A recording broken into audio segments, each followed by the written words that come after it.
ఆ వాక్యము నీ హృదయంలోనికి రానప్పుడు, ఆ వాక్యం పట్ల నీ అందరి విశ్వాసము బలపడినప్పుడు, ఆ క్రీస్తు ప్రభువారు రాకడ ఆయన కోరిన దీవెనలు నీ జీవితంలోనికి సంపూర్ణంగా తీసుకుని రానప్పుడు, what kind of Christmas is that? ఎటువంటి క్రిస్మస్ అది? దానివలన ఆనందం ఏంటి? నువ్వు ఎన్ని వేల లక్షల కోట్ల లైట్లు వెలిగించినా, కరెంటు ఖర్చు చేసినా, డబ్బు ఖర్చు చేసినా, వాట్ ఈస్ ద యూస్? ఏంటి ఉపయోగం? ఆ రోజు ఆ యోహాను అదే ప్రశ్న అడుగుతున్నాడు, చాలా విచారిస్తున్నాడు, చాలా బాధపడుతున్నాడు.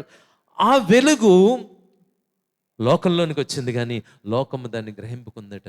ఆయన్ని చేర్చుకోవట్లేదట, ఆయన నమ్మట్లేదంట. ఈ రోజుకి ఇంకా అటువంటి పరిస్థితులు ఈ లోకమంతా మనం చూస్తున్నాం.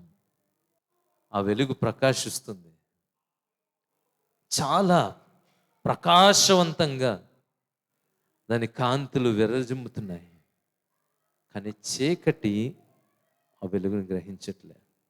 చీకటి హృదయాల్లోనికి ఆ వెలుగు ప్రవేశించట్లే. మనుషులలో యథార్థమైన మార్పు పుట్టట్లే. ఎంత విచారం!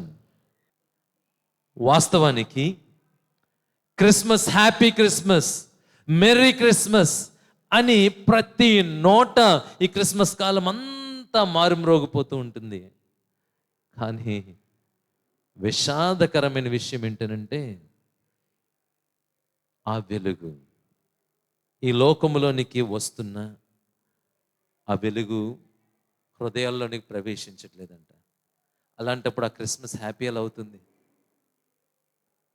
ఆ క్రిస్మస్ వల్ల ఉపయోగం ఏంటి?